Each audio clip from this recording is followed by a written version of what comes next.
안녕하세요. 루이스 클럽입니다. C.S. 루이스의 고통의 문제 읽기 34번째 영상입니다. 계속해서 11장 기독교와 종교 6번째 파트네요. 173페이지부터 계속해서 읽어가면서 뜻을 생각해 보도록 하겠습니다. 그렇다면 왜 신비가들은 하나님을 늘 그런 식으로 이야기하는 것일까요? 왜 많은 사람들이 한사코 하나님은 기독교 신학이 말하는 듯 그렇게 구체적이고 살아있으며 의지를 갖고 행동하시는 하나님일 수 없다고 주장하는 것일까요? 지난 영상까지 C.S. 루이스는 이 세상을 창조한 초자연적인 하나님이 계시면 그 하나님은 기독교 신학이 이야기하는 구체적이고 살아있으며 의지를 갖고 행동하시는, 즉 창조하시는 어떤 특정성을 가진 하나님일 수밖에 없다라는 것을 논리적인 면에서, 즉 철학적인 면에서 증명을 했는데요. 그러면서 스스로 이번에 굉장히 중요한 질문을 또 던져보고 있습니다. 그것은 즉 자신이 증명한 그 논리적인 결론이 맞다면 왜 인간 중에서 하나님을 경험하는 그런 신비가들의 경험이 우리의 인간의 논리와 상충할 수밖에 없는가? 그 이유는 무엇인가? 라는 질문을 스스로 던지고 있습니다. 아마 그 이유를 자신이 또 한번 제시해 보려고 하는 것 같은데요. 어떤 것인지 쫓아가 보도록 하겠습니다. 제 생각에 그 이유는 다음과 같습니다. 한번 황홀한 비전 속에서 인간의 모습을 어렴풋이 포착한 어떤 신비한 조개, 현자 조개가 있다고 가정해 봅시다. 그 신비가 조개는 비록 스승만큼은 아니지만 나름대로 유사한 체험이 있는 제자들에게 그 비전을 전해줄 때 부정적 진술을 많이 사용할 수밖에 없을 것입니다. 그 조개는 인간은 껍데기가 없고 바위에 붙어 살지 않으며 물에 둘러싸여 있지도 않다고 말해야 할 것입니다. 자신이 질문한 그 질문에 대한 답을 찾기 위해서 재밌게도 C.S. 루이스는 인간이 하나님을 경험한 그 상황을 나누는 그 경우를 바닷가의 조개들이 인간을 경험하고 그 경험을 나누는 그런 상황과 비유적으로 한번 생각을 해보자 라고 이야기합니다. 즉 바닷가에 어떤 조개들이 있는데 그 중에서 인간을 가장 가깝게 경험했던 말하자면 신비가 조개 또는 현자 조개가 자신의 제자들에게 그 인간의 모습을 나누려고 하려면 부정적인 진술, 즉 조개 입장에서는 껍데기도 없고 바위에 붙어 살지도 않고 물에 둘러싸여 있지도 않은 그런 존재, 즉 이것도 아니고 저것도 아니고 이런 것도 없고 하는 식의 그 부정적인 단어로서만, 그런 부정적인 묘사로서만 진술을 할 수밖에 없는, 묘사할 수밖에 없는 그런 상황이지 않겠는가라고 이야기합니다.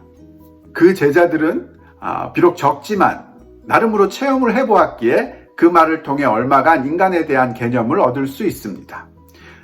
그러나 학자 조개들, 철학사를 저술하고 비교 종교학을 가르치지만 직접 그런 비전을 경험하지 못한 조개들의 경우는 다릅니다. 그들이 예언자 조개의 말에서 얻을 수 있는 것은 단지 부정적 진술이 전부입니다. 어떤 긍정적인 통찰을 통해 교정받지 못할 경우 그들이 그런 부정적 진술을 가지고 상상해내는 인간의 모습은 특정하게 어디에도 존재하지 않고 바위에 붙어 있지 않으므로, 음식도 먹지 않는, 음식을 싫어하는 물속에 살지 않으므로, 일종의 무정형 젤리 같은 껍데기가 없으므로 그런 존재입니다. 그런데 그 현자 조개가 자신의 체험을, 인간에 대한 체험을 자신의 제자들과 나눌 때, 그 체험을 추구하는 그런 제자들과 나눌 때는 그런 부정적인 진술이 의미가 있지만 그렇지 않고 전혀 다른 접근을 하는, 즉 마치 신학자나 철학자들처럼 논리적인 면에서만 그 체험을 이해하려고 하는 그런 조개들에게 있어서는 그 현자 조개가 주는 그런 경험들이 어떠한 특정성도 부여해 주지 못한다는 거죠.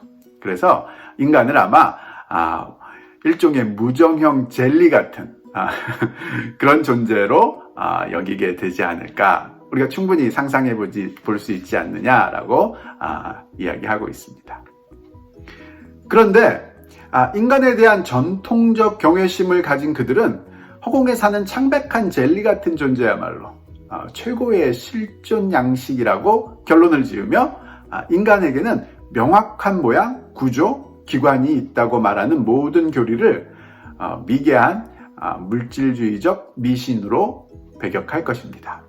그런데 우리에게는, 이 상황을 전체를 알고 있는 우리에게는 굉장히 우스워 보이는 결론, 즉 조개들이 인간을 허공에 떠도는 창백한 젤리 같은 존재로 그렇게 결론을 짓는, 즉 신비가 조개의 그 경험을 바탕으로 지식인 조개들이 모여서 논리적인, 철학적인, 또 신학적인 그런 최종의 결론으로 인간은 허공에 사는 어떤 창백한 젤리 같은 존재다 라는 결론을 내린 것이 그들에게는 전혀 우습게 보이지 않는다는 거죠. 오히려 그것이야말로 자신들이 원래부터 갖고 있었던 인간에 대한 어떤 전통적인 경외심을 바탕으로 최고의 존재 양식이지 않을까 하는 추측을 하게 되고, 그때까지 주변에서 떠돌던 인간도 우리 조개처럼 어떤 명확한 모양도 있고, 우리가 껍데기를 가진 것처럼 어떤 구조도 있고, 어떤 기관도 있다라고 이야기하는 그런 식의 주장들은 미개한 물질주의적 그런 미신처럼 배격하게 될 것이다. 그것이 자신이 상상하고 있는 그런 모습이다라고 지금 이야기합니다. 지금 우리의 상황은 이 학자 조개들이 처한 상황과 유사합니다. 위대한 예언자들과 성인들은 하나님에 대해 최고로 긍정적이고 구체적인 직관을 가진 분들입니다. 하나님 존재의 언저리를 살짝 체험한 그들은 하나님이 생명과 에너지와 기쁨으로 충만한 존재임을 알게 되는데, 그들이 그분을 인격성, 정념, 변화, 물질성 같은 온갖 제한성을 초월하는 존재로 선언하는 것은 바로 그 때문입니다. 다시 말해, 이러한 제한성을 뛰어넘는 하나님의 긍정적 성질을 말하려는 것이 그 부정적 진술의 유일한 목적입니다. 지금 우리의 상황이 자신이 제안했던 그런 조개들과 상황과 유사하다는 것을 우리가 인정할 수만 있다면, 인간 중에 신비가들이 체험한 하나님에 대한 그 경험, 또 그에 따라서 주어지는 이 부정적인 진술들이 단순히 하나님에게는 우리와 같은 어떤 그런 특정성이 없다라는 그런 부정적 진술이 아니라, 하나님은 우리가 갖고 있는 것처럼 어떤 제한적인 특정성을 가지신 분이 아니라 그 제한성을 뛰어넘는 완벽한, 무한한, 초월적인 그런 특정성, 즉 하나님의 보다 더 긍정적인 완벽한 성질을 말하려고 하는 것이다 라는 것을 우리가 얼마든지 이해할 수 있다 라는 이야기를 하고 있습니다. 그러나 뒤떨어진 우리는 지성적이고 계몽된 종교를 만든다며 이러한 부정적 진술, 무한하고 비물질적이며 무정념에 불변하는 등등 이런 부정적 진술을 아무런 긍정적 직관의 제어 없이 제멋대로 사용합니다. 우리의 신관에서 인간적 속성을 하나씩 제거해 갑니다. 그러나 그렇게 인간적 속성을 벗겨내는 유일한 목적은 긍정적인 신적 속성을 밝히려는 것이어야 합니다. 바울 사도의 표현을 빌리자면 우리의 목적은 우리의 신관을 벌거벗기려는 것이 아니라 더 나은 것으로 덧입히려는 것이어야 합니다. 그렇죠. C.S. 루이스는 인간이 신비가들이 가진 그런 경험들을 이해하는 방식이 겸손한 모습으로, 즉 조개들이 인간을 이해하는 그런 모습과 닮았다라는 생각들을 통해서 보다 깊이 있게 이해하려고 하기보다는 오히려 쉽게 자신들이 지성적이고 또 계몽적인 종교를 만든다는 의미로 신비가들이 이야기하는 그런 부정적인 진술을 아무렇게나 사용하는 경향이 있다. 이것이 현실이고 오히려 이것이 우리의 뒤떨어진 지성을 보여주는 모습은 아닌가라는 이야기를 하고 있는 것 같습니다. 따라서 오히려 우리가 우리의 지성을 잘 사용한다면 사도 바울의 말처럼 우리의 궁극적인 하나님에 대한 이해는 하나님이 아무것도 없다는 식으로 우리가 갖고 있는 신관을 벌거벗기는 그런 방향이 아니라 더 나은 것으로 우리가 갖고 있는 신관을 보다 더 나은 것으로 이해해가는 더 깊이를 깊이 있게 만들어가는 진정한 하나님의 그 특정적인 모습들을 올바로 이해하고 누려가는 그런 모습으로 나아가지 되지 않느냐라는 이야기를 하고 있다고 보여집니다. 그러나 불행하게도 우리에게는 그렇게 덧입힐 수 있는 수단이 없습니다. 우리의 신관에서 몇 가지 대수롭지 않은 인간적 특징을 제거해 버리긴 했지만 지성적 탐구자들에 불과한 우리는 그것들 대신 신성의 눈부신 진짜 구체적 속성을 공급할 수 있는 자원은 갖고 있지 못합니다. 따라서 세련화 과정의 매 단계마다 우리의 신관은 점점 내용을 잃어가다가 치명적인 심상들, 끝없이 펼쳐진 고요한 바다, 모든 별 너머의 텅 빈 하늘, 흰 광채 나는 돔 등 이런 심상들이 들어오게 되고 급기야 그저 실제하지 않는 무언가를 경배하는 지경에 이르게 됩니다. 그렇지만 이번엔 또 반대로 자신이 제안했던 신비가들의 그런 부정적인 진술을 우리가 갖고 있는 신관을 벗겨내는 데 쓰지 않고 오히려 덧입혀서 하나님의 구체적인 그 모습들을 더 깊이 알아가려는 그런 방향으로 아무리 우리가 써보려고 해도 현실에서 실제적으로 우리가 그렇게 할 수 있도록 도와주는 구체적인 하나님의 그 속성들을 우리가 공급받을 수 없는 상황, 그 안에도 처해 있다는 것을 잘 알고 있다는 거죠. 그래서 어쩔 수 없이 하나님을 마치 끝없이 펼쳐진 고요한 바다나 무슨 모든 별 너머의 텅 빈 하늘, 흰 광채 나는 돔 이런 이미지 같은 또는 완전히 무인, 실제하지 않는 어떤 무언가, 일반적인 원리 이런 식의 의미로 이해하게 되는 그런 면도 있다는 것을 인정하고 있습니다. 그런데 인간의 지성은 아무 도움 없이 혼자서는 거의 필연적으로 이런 길을 걸어갈 수밖에 없습니다. 이것이 바로 아버지의 뜻을 행하는 사람만이 참된 교리를 알 수 있다는 기독교의 진술이 철학적으로 옳은 이유입니다. 즉 자신이 직접 체험한 하나님에 대한 구체적인 경험이 없이 오직 지성적인 노력으로 즉 논리와 철학으로 하나님을 알아가려고 하는 그런 사람들에게는 어쩌면 필연적으로 가야 될 수밖에 없는 그런 유일한 길이다 라고 이야기하고 있는데요. 그런 면에서 바로 성경이 이야기하는 아버지의 뜻을 행하는 사람만이 참된 교리를 알 수 있다 라는 그 말의 뜻, 즉 하나님이 하라는 대로 실제 해봄으로써 하나님을 구체적으로 경험할 때만이 하나님의 구체적인 모습들을 알 수 있다 라는 그 기독교의 신앙적인 그런 권고가 철학적으로도 옳은 이야기가 되는 이유다라고 결론을 내고 있습니다. 상상력이 조금 도움을 줄 수는 있습니다.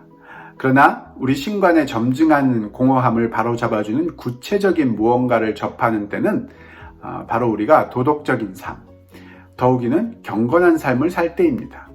미약하게나마 참회하는 그 순간, 희미하게나마 감사를 드리는 그 순간 우리는 비록 적게나마 추상화의 심연에서 벗어날 수 있습니다. 이런 문제에서만큼은 이성에 의존하지 말 것을 가르치는 것은 다름 아닌 이성 자신입니다. 왜냐하면 이성은 자신이 재료 없이는 일할 수 없음을 스스로 잘 알기 때문입니다. 즉 하나님의 뜻을 행하는 사람만이 하나님의 구체적인 그 모습을 경험하고 알게 되고 또 누리게 될 수 있다는 그 기독교의 그런 신앙적인 제안들이 어떤 의미인지, 그것이 철학적으로 옳다는 말이 어떤 의미인지를 다시 한번 지금 설명을 하고 있는데요. 예를 들어가면서요. 즉 우리가 하나님을 구체적으로 경험하고 발견해 가는 그것은 단순히 이성적으로 논리적으로만 생각으로는 불가능하고 상상력이 아주 조금의 도움을 줄 수 있지만 그것은 너무나 미약한 그런 구체성만 우리에게 가져다 줄 수 있고, 구체적인 하나님의 모습을 우리에게 경험적으로 가져다 주는 것은 우리가 도덕적인 삶을 살아볼 때, 경건한 삶을 살 때, 진심으로 참회할 때, 감사를 드릴 때, 그런 때이다 라는 이야기를 해주고 있습니다. 예를 들어 지금 고양이가 찬장 속에 숨어 있는지 아닌지는 이성적 추론을 통해 알아낼 수 없는 문제임이 분명하기에 이성은 우리 귀에 이렇게 속삭입니다. 가서 직접 눈으로 확인해보라. 이는 내 영역이 아니다. 이는 감각으로 알아낼 수밖에 없는 문제다. 마찬가지입니다. 하나님에 대한 추상적 관념을 바로잡아 줄 수 있는 재료들은 이성에 의해서는 공급될 수 없습니다. 이성은 주저없이 가서 직접 경험해보라. 직접 맛보아 알라고 말할 것입니다. 왜냐하면 이성에 따르면 그렇게 하지 않는 지금 여러분의 태도가 비이성적이기 때문입니다. 즉 조금이라도 더 하나님을 구체적으로 알아가려고 하는 인간이 처한 상황을 진정으로 이성적으로 꿰뚫어 본 사람이라면 그 사람은 남의 경험을 빌어서 하나님을 이성적으로만 이해하려고 하는 그런 비이성적인 우를 범하지 않을 것이다. 오히려 자신이 직접 하나님을 경험하려 함으로써 거기서 오는 구체적인 그런 하나님에 대한 경험을 가지고 이성적으로 그 하나님을 이해하려 할 것이다 라고 이야기합니다. 만일 우리가 단순히 학식이 있는 조개들과 같은 사람이라면 지금 우리는 만일 하나님을 우리보다 더 많이 체험한 사람들이 없었다면 우리는 하나님을 비물질적이고 불변하고 무정념의 존재로 믿을 수 있는 이유도 갖지 못한다는 점을 망각하고 있는 것입니다. 우리에게 실로 계몽된 생각으로 보이는 그런 부정적 지식도 실은 우리보다 더 나은 이들이 가졌던 긍정적 지식에서 떨어져 나온 잔재, 천상의 파도가 물러가면서 모래 위에 남겨둔 자취, 그런 것에 불과한 것이기 때문입니다. 만일 우리가 신비가들이 전해주는 그런 부정적인 진술을 논리적이고 이성적인 그런 방법으로 취합해서 하나님을 이해하고 그 안에서 만족해하는 그런 사람들이라면 우리가 만족하는 그 하나님에 대한 이해가 사실은 맨 처음에 그 신비가들의 체험에서부터 시작했다는 그 사실 자체도 망각해버린 오히려 어리석은 모습에 지나지 않는 그런 상황임을 보여준다라고 이야기하고 있습니다. 브레이크는 말합니다. 영이나 비전은 현대 철학이 추측하듯 어떤 뜬구름 같은 것이나 무가 아니다. 그것은 필멸하고 사멸하는 자연이 낳은 그 어떤 사물보다도 더 조직적이고 명료하다. 브레이크는 그저 유령, 환영이었을 수도 있는 그런 유령을 그리는 법에 대해 말한 것이지만 그의 말은 형이상학적인 수준에서도 진리를 담고 있습니다. 하나님은 근본 사실, 근본 현실성으로서 다른 모든 사실성의 원천이신 존재입니다. 따라서 그분은 결코 어떤 특색 없는 일반성일 수 없습니다. 브레이크, 즉 윌리엄 브레이크를 말하는데요. 영국의 유명한 시인이죠. C.S. 루이스는 윌리엄 브레이크가 영적 세계의 모습을 물질 세계보다 더 조직적이고 명료하게 그렇게 그렸던 윌리엄 브레이크의 그런 생각이 단순히 시인의 그런 상상력에 불과한 것이 아니다. 그것이 철학적으로도 정말 옳은 생각이다. 왜냐하면 영이신 하나님이 바로 근본 사실, 근본 현실성, 다른 모든 영적 세계든 물적 세계든 그런 모든 사실성의 원천이 바로 하나님이시기 때문이다 라고 이야기합니다. 만일 하나님이 존재하신다면 그분은 존재하는 모든 것 중에서 가장 구체적인 존재, 가장 개체적이고 조직적이고 명료한 존재일 수밖에 없습니다. 우리가 그분을 말로 표현할 수 없는 것은 그분이 너무 막연한 존재라서가 아니라 모호할 수밖에 없는 인간의 언어로 표현하기엔 너무 분명한 존재이시기 때문입니다. 이렇게 시인의 경험, 신비가들의 체험, 또 철학자들의 논리적 결론, 이런 것들을 다 종합해 볼 때 하나님이 존재하신다면 그분이 존재하는 것 중에 가장 구체적인 존재, 가장 개체적이고 조직적이고 명료한 존재일 수밖에 없다라고 이야기하는 것이 당연하겠죠. 우리가 그분을 막연하게 표현할 수밖에 없는 것은 그분이 막연해서가 아니라 우리의 언어가 막연한 그런 면이 있기 때문이다 라고 지적해 주고 있습니다. 따라서 비신체적이니 비인격적이니 하는 말은 우리를 오도할 수 있습니다.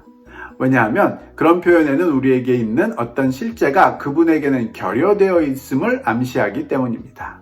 그런 말보다는 그분을 초신체적인, 초인격적인 존재라고 말하는 편이 더 낫습니다. 그러면서 자칫 쉽게 모호해질 수밖에 없는 인간의 언어를 잘 사용하는 법을 제안하고 있는데요. 하나님을 묘사할 때 비신체적이니 비인격적이니 하는 부정적인 그런 의미보다는 초신체적이니 초인격적이니 하는 초월적인 의미를 사용하는 게 훨씬 더 낫다라는 제안을 하고 있네요. 지금 우리가 아는 바로서의 우리의 몸과 인격성은 실은 부정적 존재들입니다. 그것들은 긍정적 존재가 일시적이고 유한한 형식으로 나타날 수 있기 위해 충분히 희석되고서 남은 것들입니다. 우리의 성도, 하나님 안에 있는 그 부단하고 불가항력적인 창조적 기쁨이 단조로 조옮김된 것으로 여겨져야 합니다. 제가 보기에는 지금까지 논의해왔던 이런 이야기들을 근거로 굉장히 신선하면서도 의미 있는 그런 관점을 우리에게 보여주고 있는데요. 즉 우리가 늘상 생각했던 우리의 모습, 우리의 구체성이 사실은 긍정적인, 즉 있을 수 있는 구체성의 긍정성이 드러난 모습이 아니라 어쩌면 부정적인 모습이다. 즉 하나님의 진짜 구체적인 모습이 희석된 형태로 우리에게 주어져 있는 모습이다 하면서 예를 하나 들고 있는데요. 많은 사람들이 왜 인간은 남자와 여자로 구분되어 지어졌을까? 하나님은 그렇지 않은데 라고 생각하는 것에 대한 그런 실마리 같은 그런 이야기를 해주고 있는데, 즉 인간이 남자와 여자로 구분되어 있는 것은 하나님이 갖고 계신 불가항력적인 창조적 기쁨이라는 그 구체성이 희석되어 우리에게 표현된 구체성이다라는 거죠. 즉 하나님의 그 창조적 기쁨이 일종의 단조로, 음악에서 말하면 조옮김된 형태로 인간에게 드러나서 남자와 여자의 만남을 통해서 새로운 창조가 일어나는 그런 모습으로 하나님이 실제를 만드신 그런 모습이지 않나라고 제안을 하고 있습니다. 문법적으로는 그분에 대해 하는 말들이 은유적입니다. 하지만 더 깊은 의미에서는 실은 우리의 육체적, 정신적 에너지들이 참 생명이신 하나님의 은유들입니다. 생물학적 아들됨은 말하자면 신적인 아들됨이라는 입체물이 평면 위에 개괄적으로 표현된 것입니다. 그러면서 자신이 제안한 이 관점의 의미를 다시 한번 우리에게 정리해 주고 있는데요. 개인적으로는 너무나 놀라운 통찰이지 않나 하는 생각을 해보게 됩니다. 즉 우리는 언어로서 하나님을 은유적으로 표현하고 있다고 생각하지만 더 깊은 면에서는 실제로 하나님이 우리를 통해서 하나님을 은유적으로 우리에게 표현해 주고 있다라고 이야기하고 있습니다. 즉 우리의 존재 자체가 진짜 실체이신, 가장 깊은 실체이신 하나님을 표현하는 은유적인 그런 모습이다 라고 C.S. 루이스는 이야기합니다. 여기까지가 11장 6번째 파트였고요. 아마 다음 영상이 마지막 파트가 될 것 같습니다.